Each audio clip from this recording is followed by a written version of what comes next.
Vamos lá.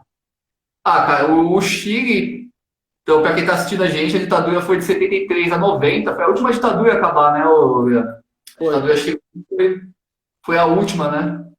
foi bruta, Ah, né? sim? Pode, pá. Tá me ouvindo, Leandro? Tô normal. Ah, é que achei que o áudio tinha saído, enfim. Sim. Ah, Pinochet dá um golpe, né, de Salvador Allende, que era então presidente do Chile, né, um golpe, meu, de pura trairagem com Salvador Allende, né, tinha todo o contexto de Guerra Fria, né, nesse golpe militar, e aí, aonde o futebol entra, né, só para a gente delimitar um pouco, né, a gente teve o episódio do Estádio Nacional, né, para quem não sabe, o Estádio Nacional é o Maracanã dos chilenos, tá? É o maior estádio do Chile, né? Ou o mais emblemático, né? Que virou um campo de, vamos dizer, né? Um campo de concentração mesmo, né?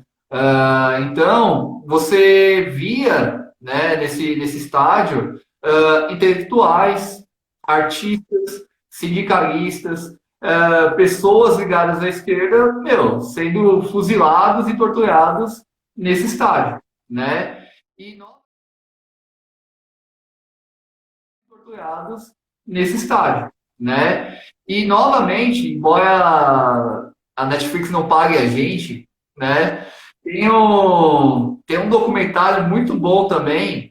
É só você ir no Netflix e digitar Victor Hara. Victor Hara, no caso, é Jara, né? Seria Victor Jara. Que Muito ele bom. é um autor muito identificado com o povo, com a esquerda, né, chilena, e ele acaba sendo morto, né, no Estádio Nacional durante a ditadura. Isso vai gerar uma comoção, né? Até hoje os chilenos encaram isso como uma das coisas mais cruéis que foram feitas no governo militar. E ele é morto de uma maneira, tipo, primeiro cortam os dedos dele. Ele tem os três para que ele não pudesse mais tocar, né? E depois ele é morto a tiro no Estádio Nacional, velho. E aí o que acontece? Nesse contexto brutal, ditadura chilena junto com a Argentina foram as ditaduras que mais mataram, né? O Chile disputava eliminatórias para a Copa, se eu não estiver errado, de 74. Copa de 74 que seria na Alemanha, né? E eles estavam numa fase de. Eles foram, né? Para uma fase de repescagem e adivinha, né? Aquelas coisas do futebol, né, que a gente tanto debate, as coincidências da história, né? Os adversários dos chilenos eram os soviéticos, era a equipe da União Soviética, né? E aí, meu, se dá todo o imbróglio político, né? De todas as maneiras que vocês podem imaginar. Por quê? Primeiro, a seleção chilena ia encarar o maior representante do socialismo, do comunismo, que é a União Soviética. E o Pinochet, ele não queria, né, que esse jogo, por exemplo, fosse transmitido para a TV. Né? Porque já pensou, um golpe recém-dado, aí a seleção chilena vai lá, disputa os jogos, é eliminado da Copa pelos soviéticos, né? Que imagem que passaria para o povo e etc. Só que aí, nos embrólios que acontecem, né? Acontece a primeira partida na União Soviética, atual Rússia, né? O primeiro jogo é realizado, 60 mil pessoas, o jogo acaba 0-0. O embrólio é o jogo da volta, né? Os soviéticos, por uma intromissão do governo soviético também, se negam a jogar no Estádio Nacional. Por quê? Porque chegou para eles que esse estádio estava sendo usado como um campo de tortura, de concentração, de matança, né? Sim. E aquelas coincidências da história, né? O Estádio Nacional do Chile, o Leandro, que está assistindo a gente, ele foi baseado no Estádio Olímpico de Berlim, construído pelo Adolf Hitler, velho, né? E aquelas coisas significativas, né? Talvez por aí você consiga entender o autoritarismo que existia ali no Chile, né? E aí o que acontece? Os soviéticos não vêm, eles não jogam, eles perdem de WO. Alguns historiadores do futebol colocam como o jogo mais ridículo da história do futebol, né? Porque a seleção chilena é obrigada a entrar em campo, é obrigada a dar o toque inicial e é obrigada a fazer um gol para comprovar que ganharam o jogo, né? Então, eles passam por todo esse ridículo, né? E aí entra o personagem brasileiro, né? Quem assistiu a live ontem, eu comentei um pouco, o Santos, né? O Santos, para compensar esse jogo e para comemorar, fazer um jogo festivo, que o Chile tinha se classificado, o Pinochet manda convidar o Santos para jogar no Estádio Nacional contra a seleção chilena, né? E aí entra um debate também que também tem duas vertentes, né? Os jogadores, alguns setores do Santos falam, o cachê era bom, né? US$ 30.000 na época o Santos recebeu para jogar no Chile. E o Santos ganhou esse jogo. Não só ganhou, como goleou. Deu 5-0 na seleção do Chile. Então, quem tenta se desconectar um pouco disso, fala que a gente não respeitou o Pinochet, a gente foi lá e meteu 5-0 nos caras, né? No Estádio Nacional. Mas há também um setor que lê e tenta interpretar qual a relação que o Santos tinha com os governos militares na época, né? Porque foi um espaço de tempo muito próximo, né? Entre o cancelamento, a União Soviética dizer não vou, né? Não, a gente não vai jogar essa partida com o Chile, no Estádio Nacional, um estádio de tortura, até o momento que o Santos chega no Chile para jogar o jogo, para jogar essa partida. E o Pelé, nesse contexto, ele não vai para esse jogo, né? O Pelé, ele se machucou, né? É o que diz as fontes da época, né? Fala que o Pelé se machucou e não foi jogar. E tem esse mistério também. Será que o Pelé se recusou a jogar no Chile do Pinochet ou foi de fato aconteceu isso, né? Pode falar. Mas só para, já que você citou o futebol brasileiro nessa, vou até falar também a questão da União Soviética. Vai lembrar que os soviéticos não faziam questão de jogar futebol em si.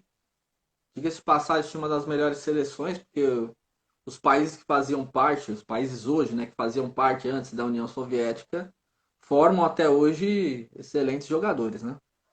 Sim. Mas o futebol ele não era profissional como os demais países na Europa, justamente até mesmo pela questão socialista, né?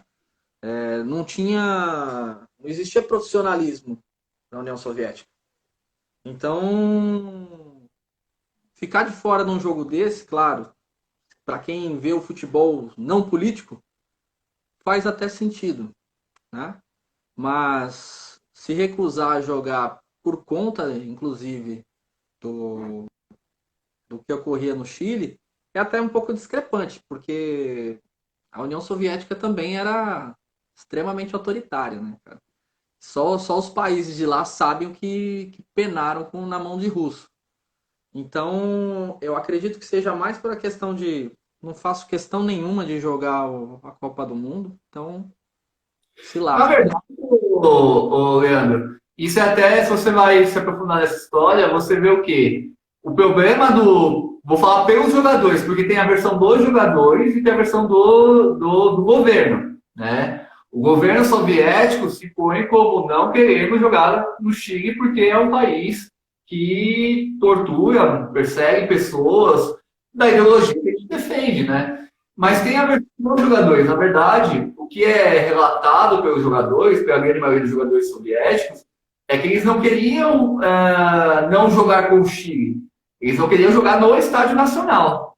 Então, poderia ter mandado o jogo para Concepción, né? A Valparaíso. A União Soviética teria, pelos jogadores, teria jogado. Então, a questão... E é interessante que a FIFA, né, mandou pessoas para investigar esse caso, né, antes do jogo. E mesmo tendo 7.000 pessoas presas no estádio, a FIFA autorizou o jogo acontecer no Estádio Nacional.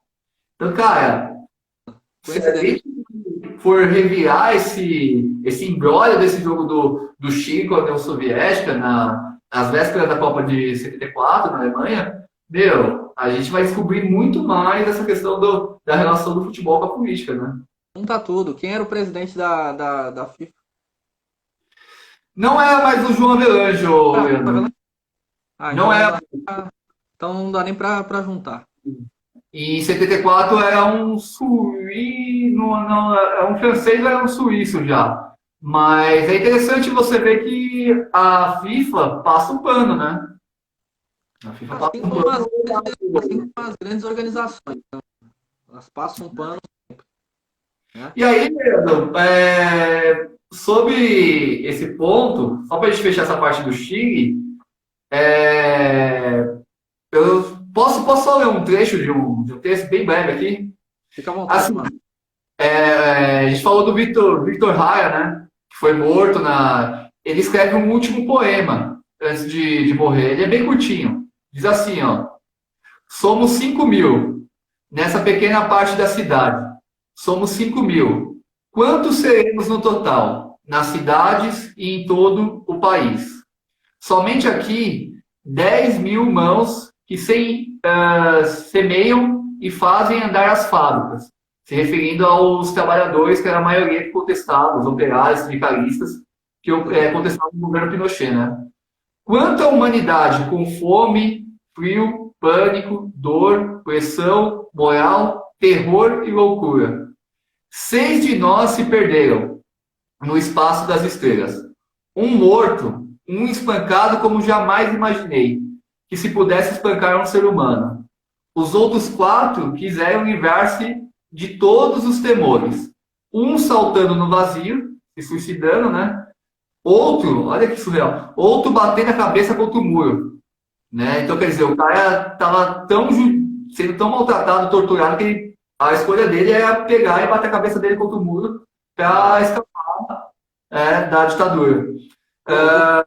Mas todos com o olhar fixo da morte.